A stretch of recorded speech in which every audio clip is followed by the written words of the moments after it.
Today is the second installment of the Gnosis AI call, which we started last month. So every month we get together with a team that's building AI capabilities and applications on Gnosis Chain. And this month we're super excited to have Origin Trail. But yeah, further kind of quick context about Gnosis AI. If you've been kind of following along this year, there have been a lot of things happening with regards to AI on Gnosis Chain. Earlier this year at ECC, we had a hackathon called the Augment Hackathon. And we had another prediction market hackathon. And also in August of this year, we made an announcement with Origin Trail that Origin Trail V6, their decentralized knowledge graph, was being integrated on Gnosis Chain. I'm going to mute someone here. Sorry. That was super high priority for them. Okay, cool.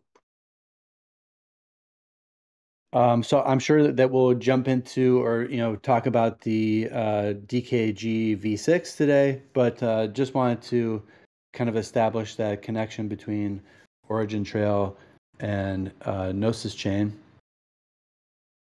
So quick intro on Origin Trail. Origin Trail is an ecosystem dedicated to making the global economy work sustainably by enabling a universe of AI-ready knowledge assets, allowing anyone to take part in trusted knowledge sharing. It leverages the open-source decentralized knowledge graph that connects physical and digital worlds in a single connected reality, driving transparency and trust. Advanced knowledge graph technology currently powers trillion-dollar companies like Google and Facebook. By reshaping it for Web3, the Origin Trail decentralized knowledge graph provides a crucial fabric to link, verify, and value data on both physical and digital assets. So with that, I'm going to hand it over to Brandimar for a product demo. So welcome, Brandimar. Thank you so much for making the time. And yeah, great to have you. Thanks for having me, guys. Welcome to the call, and excited to be sharing a little bit more about Origin Trail to the Gnosis community. So yeah, also there was a short intro, but perhaps would it make sense to go through maybe a few slides just so we accompany this, so you guys don't look just at me, but actually have some visuals to see?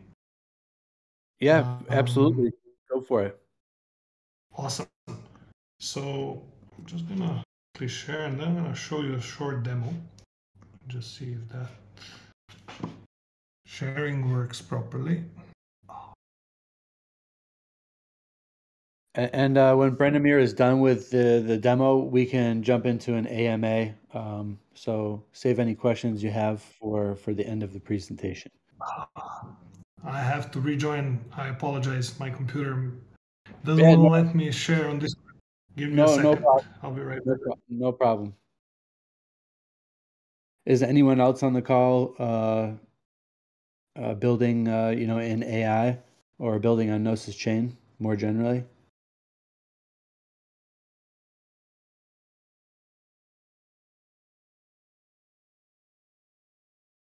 Feel free to, you can unmute your mic, or you can also use the chat over on the right-hand side. But also no worries if people are feeling quiet.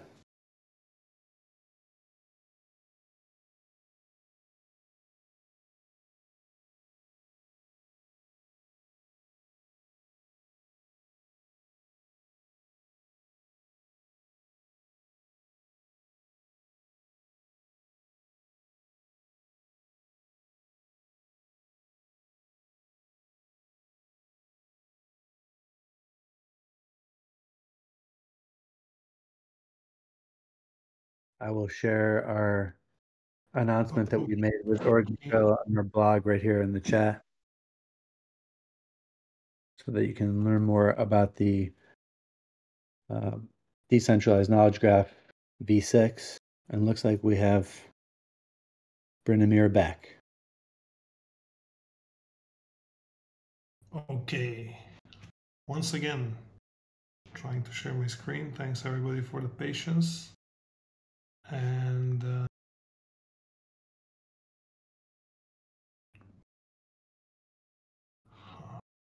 okay. One would think with all this great technology, we wouldn't have trouble sharing a simple screen, but that seemed to work. No, yeah, no worries. fantastic. Okay, fine. All right, so thanks again for having me. I'm gonna just give a quick overview of what Origin Trail really is about, what the mission is, why it's different in the world of Web3, because what I'm going to be presenting is not a blockchain, it's this decentralized knowledge graph. So probably you're thinking, what the hell does this mean? So I'll try to answer that question, and then I'll give you a demo of what you can do with it, and soon with the Gnosis and Origin Trail together. So I'll jump quickly through it. Basically, I'll start with a super high level problem, my guys. I think you guys saw this guy before, famous Geoffrey Hinton, who left Google because of the danger of AI. I like to start my presentation with this because it turns out that even the sort of the biggest names in the industry got kind of scared of the technology. And there's this, Terminator scenario scare, which, we can debate. Some people say it's kind of bogus. Some people are genuinely afraid. But there's kind of a more tangible, already visible scare, which is just plain simple problematic content online, or rather the problem of misinformation. And you could have seen this maybe on Twitter, for example. There was a lawyer, I saw this tweet months ago. A lawyer used ChatGPT to actually kind of get his case going, and used a bunch of quotes from ChatGPT that didn't exist at all, because ChatGPT hallucinated them out. Ended up, going with this to court and getting into trouble himself. So probably accidentally, I suppose the guy was busy and he used ChatGPT, to help him, without maybe even bad intention at all. He got into trouble. And this is just a very simple case. Very soon we'll have more content online generated by AI than by humans. And when that happens, it's a very big question of what happens with how do we know which information we can trust. And having that said, we believe that there's an overflow of misinformation already, and that it's coming as an even bigger tsunami at us. So trusted data is really the cornerstone of all of the systems we're going to be building, not just technical systems, societal systems. So at Origin Trail, actually, we think that we're in the middle of a new knowledge revolution. The first happened with the printing press back in the day. And actually, the problem that printing press solved was scarcity of knowledge. So you had this, very few places in the world, usually churches, especially in Europe, who sort of hoarded knowledge and kept it on their own. They even sort of encrypted it by using languages people don't speak anymore, like Latin or like Old Slavic here where I come from, which is still spoken in churches, by the way. But this knowledge was basically only there. Once the printing press came out, basically we got a huge revolution, like literally renaissance, a lot of scientific discoveries, just because we solved the problem of scarcity. Then we had another revolution with the internet. We solved the problem of fragmentation of information through connectivity. Basically, we connect computers, connected different systems. All of a sudden, sending an email is not such a crazy, amazing thing, or a message to somebody. And back in the day, that was quite an invention. But that also means sharing information. And internet actually started, and World Wide Web specifically, as a project in CERN for scientists to exchange knowledge. Today we have another problem. The problem is trust. I don't have to preach to the choir here. I'm sure since you're in the Gnosis channel, you're kind of here because you know a little bit about blockchains, I suppose, and what trust problems we have. And the way we see this trust issue handled in this new revolution is obviously through decentralized AI. So we believe that actually knowledge is a new asset class, and that this knowledge is what pushes not just Web 2, not just Web 3, but also Web 2 fundamentally over the last couple of decades. You can see that across companies like Google, Facebook, Netflix. Actually, a lot of them, Uber, NASA, IKEA, all of the biggest things that biggest companies, whatever sector you pick, they actually have a ton of data, but not just data, they actually have very useful knowledge created out of this data. And there's a big distinction. This data is a little bit more raw. Data is you have data everywhere, but it's very raw. And then moving this to knowledge actually requires doing a little bit of effort and contextualizing it, connecting it together. For example, OpenAI, famous example, literally trained their model on the knowledge of the entire internet, and now it's one of the most powerful public AI systems that we have. But it's also tricky. Like, we don't know how it's been trained, and we know who controls the weights. We don't have any control over it. So essentially, we don't have control over the knowledge within those models. So we're here actually to make a pitch that knowledge should be observed as an asset, and we can tokenize it and actually expose it to markets in Web3. So with Origin Trail, we actually create something called knowledge assets. Okay, this is a slide I didn't intend to have in, but this is our advisor, Professor Bob Metcalf. You maybe heard of him by Metcalfe's law. So I'll skip that one, and I'll explain quickly what knowledge assets are. So knowledge assets are basically these containers of knowledge. They have three key value propositions. The value proposition of ownership. So basically, when you create a knowledge asset, it is yours to own, and that means you mint an NFT with this piece of knowledge that is completely entangled with it. So basically, we introduce this ownership component to the knowledge. Once you create a knowledge asset in Origin Trail, you can then discover it. You can literally write a query, such as a database query, and you can find all the results from the entire knowledge graph that was populated by anybody who's publishing these knowledge assets into the decentralized knowledge graph. And then finally, you can verify them, because you can verify the whole path of that knowledge. And I'll show it in the demo, but essentially, once it's created, all of the provenance of whatever has been happening with that knowledge asset is seen on chain. So for example, if you transfer the ownership of this knowledge, you'll see that as a transaction. If you update the knowledge, and by the way, only the one who has the ownership of the knowledge can actually update the knowledge, you'll see that on chain as well. You see, like, basically, as any transaction, you'll see who executed this and what the actual operation was. So we have this verifiable trail, as we like to call it, of what happened with the knowledge and the origin, so Origin Trail, right? We've actually seen quite a lot of growth of this Origin Trail DKG over the past couple of months since we launched, as introduced at the beginning, the version 6 of Origin Trail. So there's currently over 2 million knowledge assets in the DKG, and actually, there's a lot of different companies using it. I suggest, if you're interested into that, because Origin Trail is one of the rare examples of productively deployed technology, Web3 technology in the real world. Just some highlights are the Swiss railway companies using Origin Trail for almost 4 years now in various applications, expanding further into other railways into Europe. The British Standards Institution, together with US retailers, some of them you can see them on the screen, like Walmart, Costco, Home Depot, using it for several years now to track security audits for imports in the US. A bunch of other applications in the food beverage industry, pharmaceutical industry. You can check them out on our website. So this is productive technology, just not something that comes out, has no proven use. No, what does it look like? Sorry, come again? That's someone with they didn't mute themselves. Oh, no worries. Hello hello to everyone who joined maybe later. So how can you think about Origin Trail? This kind of tries to illustrate it best. So you can think of it as kind of a central knowledge graph that connects to multiple blockchains.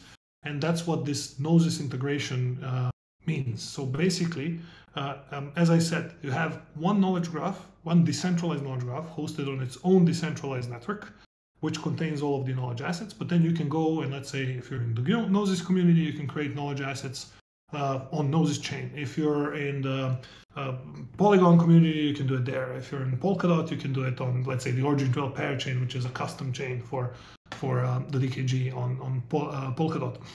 And the idea here is that we have this cross-chain database, almost, of sorts, that you can do all kinds of queries in, where the blockchains are really used to for what they're best for. So their blockchains are not so great for querying. That if they were, we wouldn't need all of these indexers. And they're also not great if you want to introduce a ton of information on them because of consensus and the constraints. So obviously, using the blockchain for what it's good for tokenization, for value transactions, and then using the knowledge graph for what it's good for knowledge and managing and querying and doing interesting things with on that side of stuff. So when you try to sort of think of it from another perspective, you can see these three layers, like the bottom layer being obviously blockchains, the decentralized knowledge graph being in the middle. Think of it kind of like a knowledge graph based IPFS sort of type of network, but it has its own incentive system. So it's not, you don't have to use pinning, rather there's a decentralized system for pinning the knowledge assets.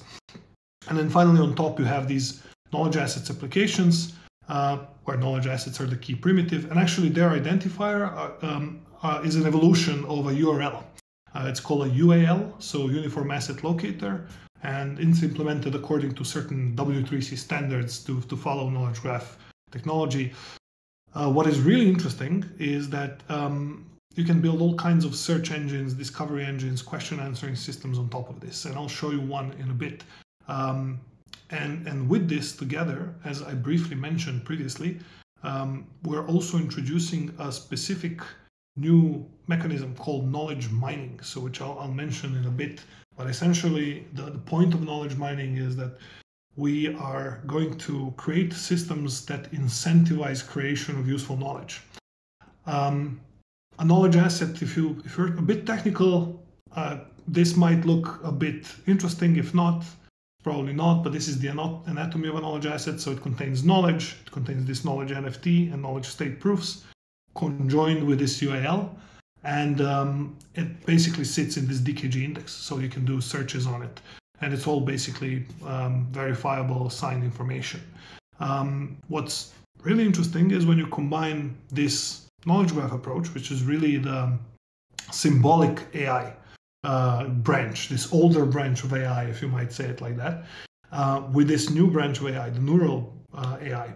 And when you combine this knowledge graph and embedded representation, you can do actually very, very cool things. So one of the things that I'm going to show you just now is actually built like this. And I'm going to change to that actually. So what you're going to see is, here it is, okay. I'm showing you, I suppose you guys can see it, right? Yes, I see, you can see it. Okay, so this is a kind of a new beta product we just launched, which is just a way to access this decentralized knowledge graph or these knowledge assets.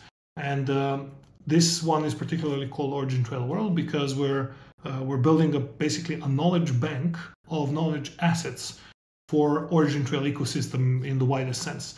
So what you're seeing here kind of looks like a chatbot, and I can actually ask it a couple of questions. For example, there are some, like, let's say I can ask what is a knowledge asset, and it's going to shoot out an answer. And what's happening actually now under the hood is this is what you're seeing is not ChatGPT, it's not generative AI, it's rather extractive AI. So what we saw now was an answer that was basically extracted from the decentralized knowledge graph.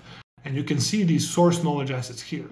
So if I go, let's say, to this particular link, I'm going to open up something called a DKG Explorer. This is similar to your blockchain explorer, but it's actually not looking into transactions on the blockchain, or not only on the transactions on the blockchain. It actually looks at these knowledge assets. So what you're seeing here on the screen is this small graph, which is one piece of the entire decentralized knowledge graph, which is this knowledge asset. And you can see all kinds of things inside. There's a bunch of text, there's certain identifiers, and you can also see this NFT. So if I click here, it's going to open up the specific block explorer page for this NFT, so you can track what's been happening, and basically that's what's being queried here as well. So you can see who's created, who was the issuer. You can also see all of these resources. Basically, that's one example of a knowledge asset. So the questions I can ask here are basically being answered from these knowledge assets. And there's two modes. One is the search mode. So if you do search, I can do the same question now with search. It's going to return a little bit of a different type of an answer. So it's just going to literally take the content from the knowledge asset and give it back to me. So this is a content we created. And if I choose the chat mode in this case, that introduces one additional step that basically just takes this extracted answer and reformulates it a little bit using an LLM. But basically, the LLM doesn't do generation, rather only does a little bit of the fine tuning in the end of this particular knowledge.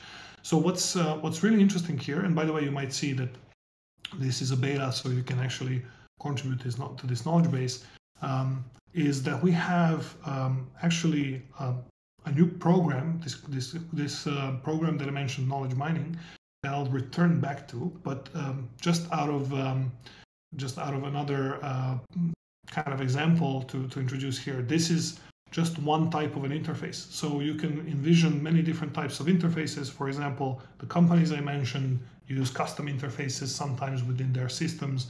And it doesn't have to exactly look like this. This is just kind of a knowledge asset application sitting on top, but it's querying the blockchain and the decentralized knowledge graph to get all of this information. And like I said, the decentralized knowledge graph is completely permissionless. Anybody can run a node.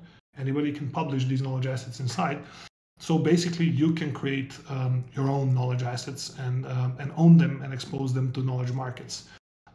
Which brings me back, since we're running out of time, I'm going to just quickly skip back to this presentation. You take as much issue of Brynamar. Sorry, not to cut you off, but there's no rush. You can go over the half-hour mark. If people have the time, they can stick around. Awesome. Thanks a lot, man. All right, so I have a couple of things that I can expand a little bit on. The thing that's currently on the screen is actually a program that we are running since this summer, which is called ChatDKG, pun intended. And actually with ChatDKG, we're creating a framework of tools to build trusted AI systems on Origin Trail. Some of those tools are built by us as core developers of Origin Trail, and some are built by builders who are joining our grants program. So what you see here on the screen is basically a grant program. There's 1 million Trace tokens available. We already have a few builders building really exciting things, such as browser extension for creating knowledge assets. So you can basically go around and highlight things on websites and create knowledge assets from that. Interesting versions of SDKs where you can have a little bit more user-friendly experiences than like using the classic basic API or SDKs from the DKG clients. We also have some projects creating plugins for Copilot, things like that. So all such ideas basically are potential ideas for ChatDKG, and such as building AI-based tools on Gnosis would qualify, using, for example, the agent framework from the OLAS protocol is something that is very, very exciting. We're, by the way, in talks with the guys for several months already and been doing some very interesting work together. So I'm looking forward to sharing more on that when it's ready, and that's going to be very soon. But if you're interested, if you're a builder, go head over to this page, chatdkg.ai, or scan this QR code, and you'll see all the basically the propositions for these grants. And the rules are super simple. There's 3 rules basically. What you're building has to be open source. It has to use Origin Trail, of course. And then finally, and actually the most importantly, it has to solve a meaningful problem. If it's something that's useful for other people in whatever way, it's applicable. So yeah, go ahead, check it out if you're interested. We'd be happy to meet you if you're looking to build at this intersection of, especially the intersection of knowledge graphs and LLM. So as I mentioned, we're also basically finalizing the Origin Trail Gnosis integration. I've just been informed by the team that the initial testnet release just happened today. This is a pre-release. So very soon we will have Origin Trail DKG released on Gnosis mainnet, which will unlock some very, very exciting capabilities and integrations, such as the integrations with all of the tools in the Gnosis ecosystem. We've been around for quite some time, so we're very, very excited for this. Tools like Gnosis Safe are something we've been very, very fond of using since the days of the multisig back in the day. I still also use it for some things for my own personal playing around smart contract activities.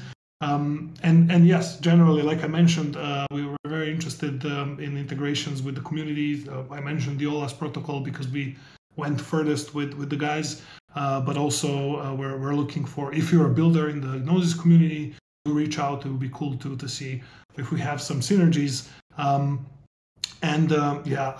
Basically what we're aiming for, like I said, in the next coming months, is going to be this new paradigm, something we call knowledge mining. We're about to release a very detailed RFC on this process, most likely tomorrow. The plan is to release it this week, so that we explain in detail what it's about. I won't go into too many details just now. I just want to give a hint of the whole concept. It's a new pioneering concept in Web3 or in the world in general, where just as Bitcoin mining gives you, basically rewards you Bitcoin incentives for providing hash power to the Bitcoin network for security, right? The idea is that with knowledge mining, you also get tokens while providing knowledge for the decentralized knowledge graph. And that means also useful knowledge, so not just some random text. And the idea here is that useful knowledge is actually also determined, as this crowdsourced knowledge gets populated, also gets determined by verified principles from Web 2 in Web 3. So for example, principles like the cross-linking principles that Google uses to rank websites with their PageRank algorithm, but also from economic signal by basically on-chain accounts, which can either be agents or can be people or smart contracts. So the idea being that we enable this sort of collective curation.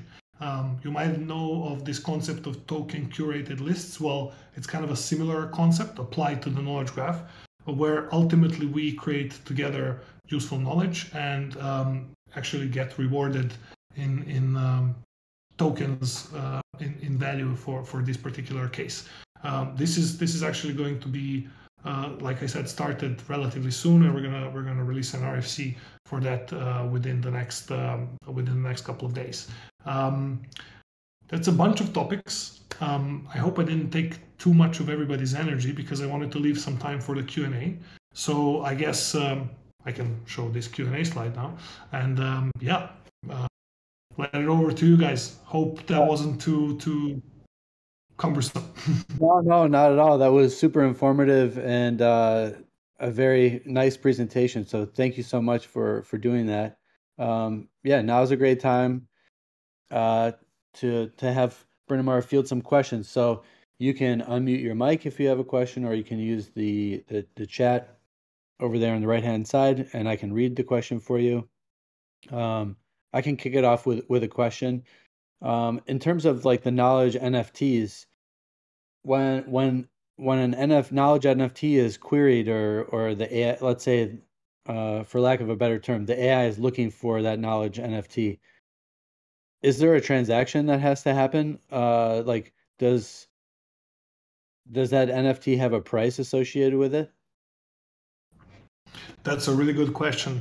And the answer comes in two groups, let's say. Depends on what kind of knowledge you're looking to access. So just as accessing some record on the blockchain through a GET call on, let's say, an RPC or somewhere doesn't incur a transaction, the same principle applies to the DKG if you're accessing some public knowledge, in the public state. But actually, knowledge assets can also contain private knowledge. So you can think of it as kind of the following way. You as a person or a company, you can spin up a DKG node, and this node can contain piece of the public state, like basically shared state. You can sync the entire public state if you like, but you can also contain some private knowledge. And this private knowledge can still be also tokenized. It can be connected, both public and private knowledge in one knowledge asset. So on top of that, you can apply knowledge market principles. Therefore, let's say if I were to buy some knowledge from you, assuming that, let's say I want to do this, I would be able to, in the public DKG discover that this exists. So in a way, I would do like a Google search type of a query. And after this Google search type of query, I would be able to access it under your terms.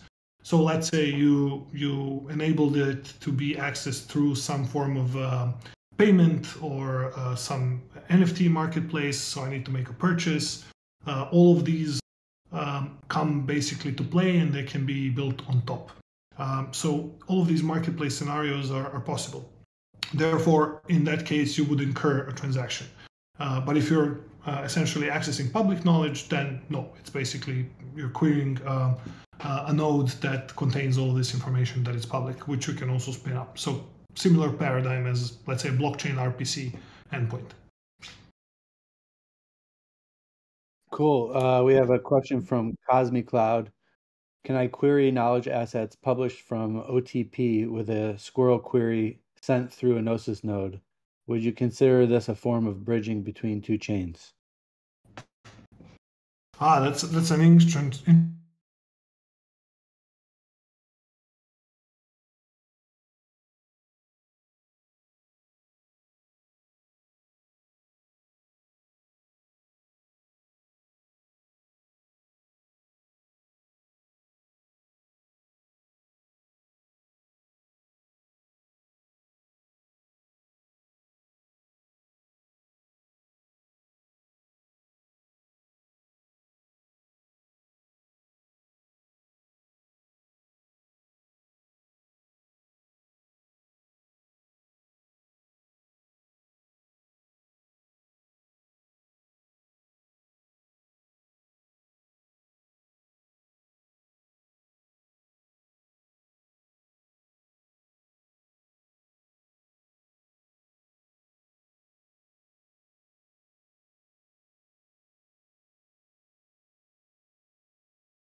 Knowledge graph can feed it in and can actually prove that that particular state of that knowledge asset was the same as it was minted on another chain, because it can submit these proofs. So technically, yes, you can consider it as kind of a form of bridging, though we're not talking about tokens here, we're talking about knowledge, essentially. So the NFTs don't really move, but the information is usable across different chains. That means you don't have to create the same knowledge asset on every blockchain. That kind of defeats the purpose. Actually, the point here is to leverage the network effects, and the network effects in terms of connectivity of knowledge. What's really interesting for us, and I'm going to expand a little bit here, is this notion of creating an autonomous decentralized knowledge graph. And that's where we're heading actually with the development of Origin Trail. And just to give a kind of a slight hint of this idea, I'm not just talking about autonomous agents. Autonomous agents are an amazing discovery and tool that we basically think they're going to be one of the most, let's say, the most users of such systems are going to be agents in the very near future. But actually, another form of autonomously growing knowledge is just to connect different knowledge from different places. And I can give a bunch of different examples, but essentially it's kind of a 1 + 1 = 3 type of principle. And the simplest possible example to illustrate this is some form of a, let's say, let's say inheritance. So for example, you can observe it in people. If you have, I don't know, a certain, my father, I'm his son, and then he's the son of my grandfather. If you have these two records in two different knowledge assets, these are just, two records of who's whose father, right? But if you connect them together, then you can make this connection, that this person is actually the grandfather of this grandson, right? It doesn't sound like a huge deal, but essentially, once these two things got connected, you could actually infer this knowledge, this additional knowledge, that there's a relationship between two things that were formerly disconnected. So this is just kind of a very simple, logical, basically ontological reasoning type of approach. There's many other different types of reasoning. And the point here is to get as many knowledge assets as we can into the decentralized knowledge graph to generate new knowledge autonomously. Now, what's really, really cool here is by knowledge mining, you actually, if you're knowledge mining earlier, that means you're creating knowledge earlier, then there's a very high likelihood that other knowledge is going to point to your knowledge. If you create, let's say, a Gnosis ecosystem knowledge base, and your knowledge bank is really best and mine is not as good, so people are going to be picking that and referring to that and linking to it, giving it additional signal, which essentially makes you eligible for more rewards as more knowledge as more knowledge gets mined. So it's the incentives are also not just about let's create a bunch of stuff, but it's more about creating, connecting these different things so we can leverage these connections to make to grow the knowledge and ultimately not replicate the same thing across different chains and get into situations such as fragmentation of liquidity like we have in Web3, but rather have some sort of unified liquidity of knowledge, if you may, in a single place that connects to different blockchains so we can all use it. So we're super excited for that, and that's why we're really looking forward to the Gnosis integration coming very, very soon, within the next weeks. That was a long answer, I know.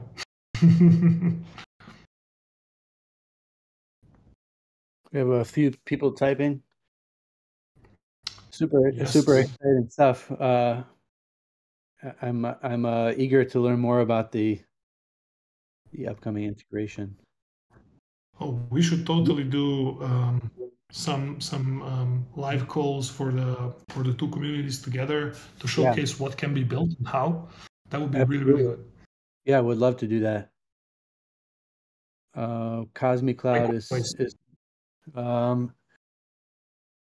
Cosme, yeah. you're gonna shoot a hard question again, huh?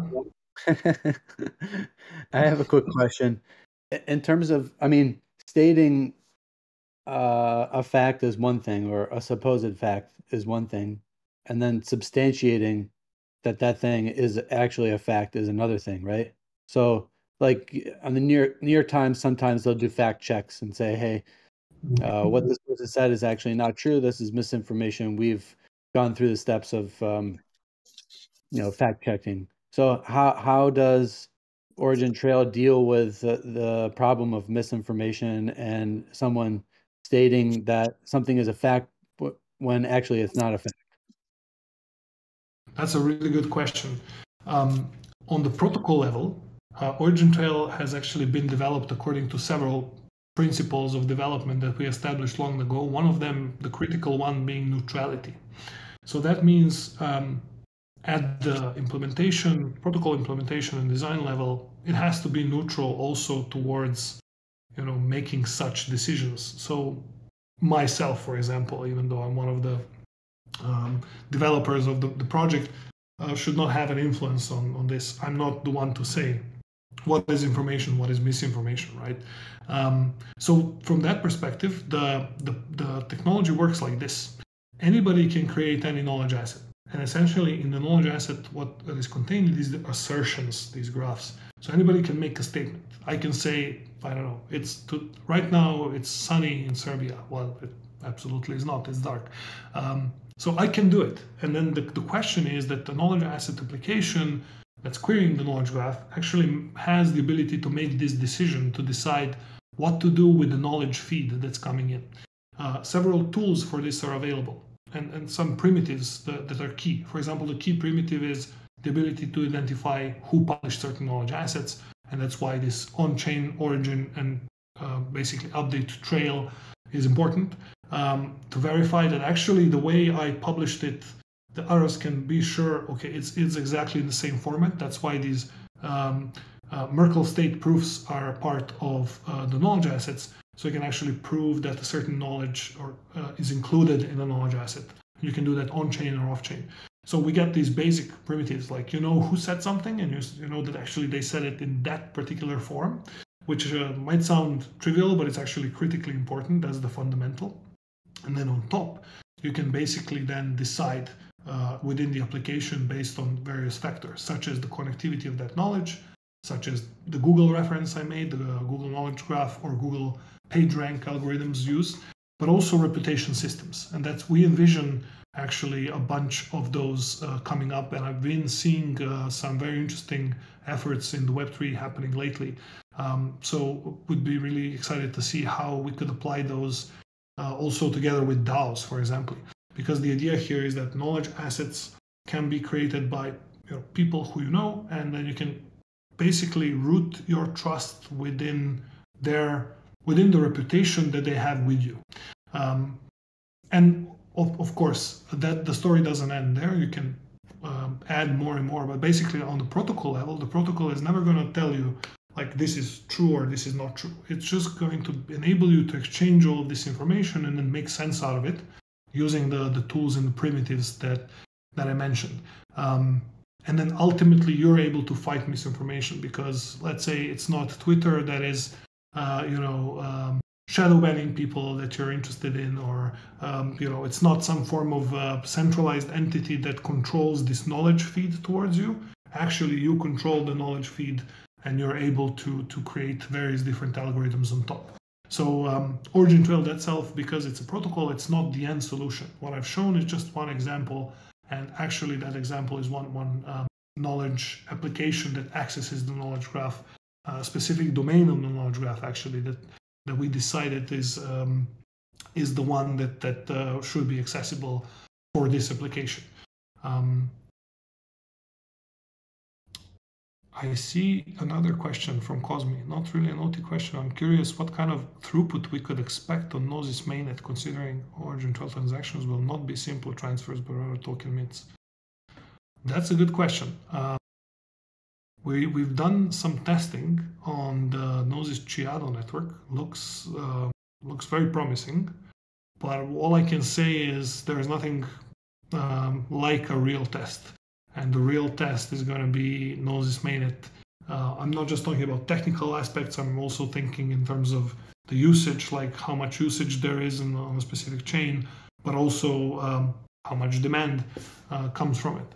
And we're especially interested in seeing these integrations with AI agents, because that's where we can see a lot of activity and potentially actually getting a little bit of getting the Gnosis team in a little bit of trouble, like good trouble, because what's happening on the current blockchain that Origin Trail v6 is deployed on is that it's getting pretty high on the benchmarks for activity. It's currently, if I'm not mistaken, the highest used blockchain in the Polkadot ecosystem in terms of transactions. There's a very large number of transactions. So as adoption starts growing on Gnosis, we can expect that to happen as well. So I'm curious to see how that will work. But yeah, thanks for the question.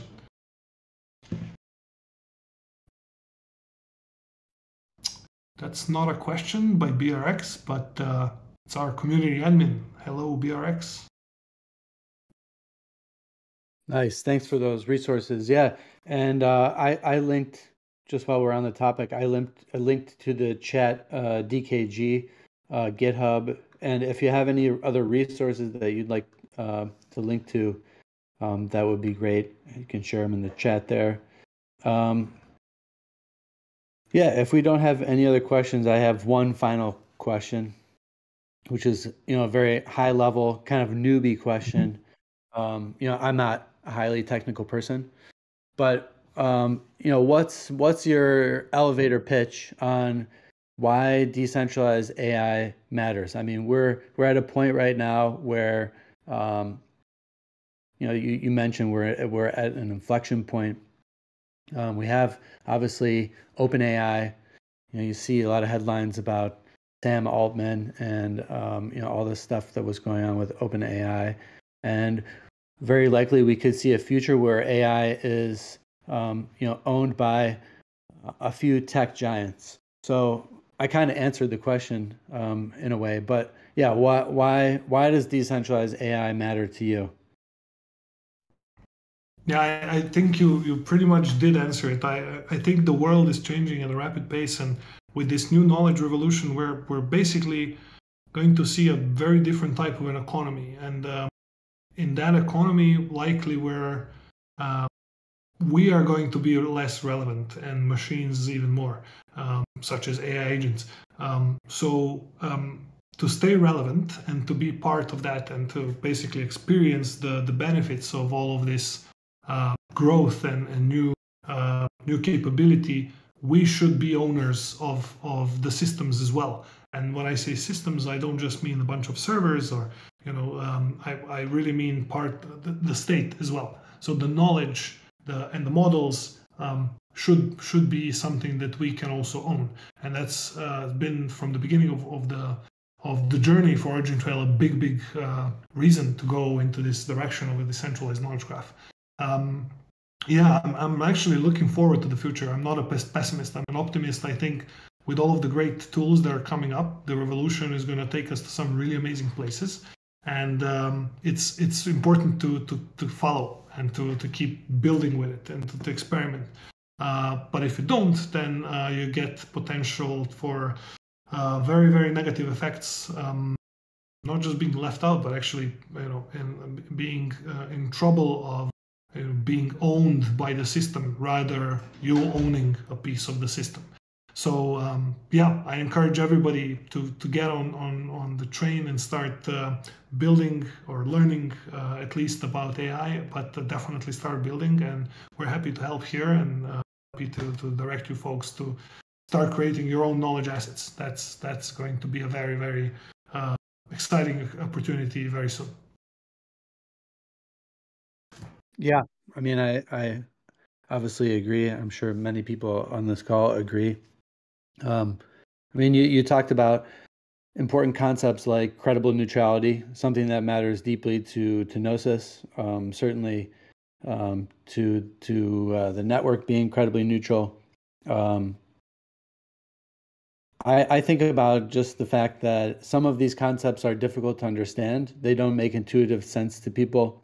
Um, talking about credible neutrality is sometimes difficult, or even more broadly, like decentralization, to get that to resonate with people on an everyday basis.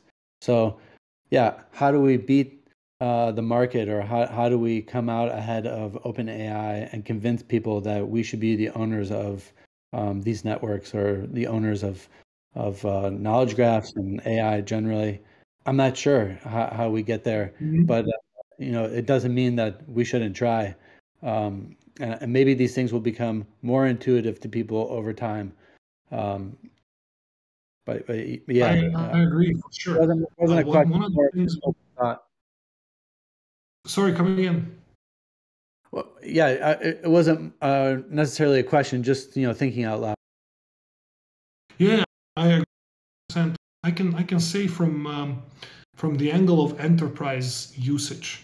Um, like I mean, when you talk to people about owning your data, and how you can benefit from the knowledge from the data, it's still a bit early in the sense of the kind of a general public or a kind of a normal person. But if you look at from businesses perspective, they own this, they know this for quite a long time. And actually there's a lot of requests we're getting for building such question answering systems like I've shown you, from companies that don't want to use OpenAI because actually they're not allowed to. They're not allowed to send sensitive data to some API, and they don't know what the hell is going on after that hits the API. They're not allowed because of the policies, or various different reasons. So we've seen a lot of companies come to us, especially the ones who we work with already, who have basically integrated EKG, come to us and ask, can you build something like that, like ChatGPT, but on our knowledge base? And that was basically the click for us. Essentially, pushed us in that direction. We didn't.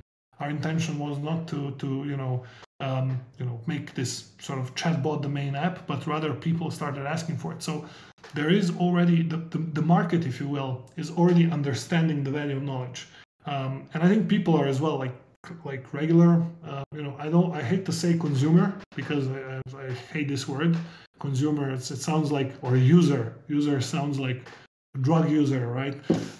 Nothing against good drug users, but like we're people, right? So we should not just use, we should own this technology. And what I'm trying to say is, anytime you've seen this situation where, I don't know, some social media network gives you a commercial for something that you didn't mention on that network, maybe you didn't even mention it in chat, maybe you said it via the phone. I know it might sound like a conspiracy, but these companies share and sell data all the time, and they use it to basically tune their sales and try to squeeze out as much sales as they can from the interactions they have with the users.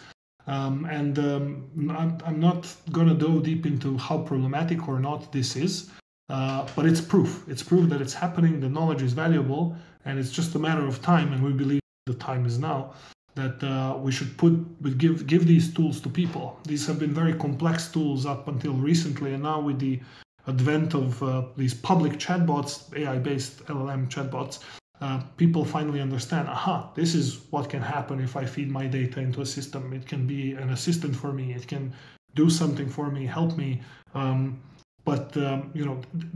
Basically, it's starting to rise up, and we believe we're at this inflection point where very soon everybody, just as everybody has kind of like some social media profile or some accounts on Telegram or Discord or wherever, we're also going to all have very soon our own knowledge banks. That's going to be something that is kind of the root for us running also our own AI. And I'm really looking forward to that future. So it's going to be, it's coming. It's just progressing through the stages that it goes through. And the big companies got it first. And now essentially what we build with Origin Trail, we took a lot of this technology and put it in the open source world. So all of this knowledge graph tech that we're building, we didn't reinvent the wheel. We basically took the standards that are there, took the libraries that are there, added what was needed to create a protocol of this whole system, and basically the same tech that Google uses now you can use. The blockchain tech, of course, we're building everything in not just in a multi-chain way, but also based on standards. So long story short, things are ripening up, and we're finally getting all of the elements. We have the markets, we have blockchains which are ripe enough to go in this direction. We're no longer in 2017 where we barely had, we had Ethereum and like some chains growing slowly. Now there's a lot of technology and a lot of progress has been made. AI boom. I mean, I don't have to tell you about this. I'm sure you guys are following that. So a lot of things are converging in a really good way, and I think it's going to be, it's basically a matter of time that this boom becomes a boom also in our pockets, as it is in the pockets of the big companies. So yeah, I guess longer thought rather than an answer. Yeah, no, thank you. I mean, super interesting times, and the convergence between AI and blockchain is super exciting. I think it's a real product market fit. Makes a lot of sense to me. And thank you so much for the presentation today, and all of your insights. So, are there any events or anything else that you'd like to share with us before we end the call? Yes. So in the coming days, like I said, look out for the release of the latest knowledge mining RFC for Origin Trail. Heads up for the Gnosis integration. There's also going to be a bunch of other interesting activities that are happening. Join us, follow us on wherever you feel like your network is, Twitter, Telegram, or something, or get in touch with us, builders, and yeah, that's I guess the most closest ones in the book. We have some very exciting events for next year as well. They're happening. So particularly the GS1 Global Forum. So we're participating there as well on the main stage. Yeah, that I guess also is potentially something interesting for people. But yeah, I guess that's good enough for the announcements. thanks again for the invite, and it was a pleasure, and hopefully we'll get to chat again soon on such a forum like this. Thanks everybody for coming and for jumping in the questions. Yeah, absolutely. Thank you so much, Brenimir. And I'll also just share the Gnosis Chain newsletter where you can keep track of events just like this one. Origin Trail is in our newsletter somewhat frequently. And we will have this call going forward every month. So the next one is, let's see here, January 3rd, I believe, and that will be with Brian AI. It's a new project that came out of a hackathon recently. Yeah, thank you so much, Branimir.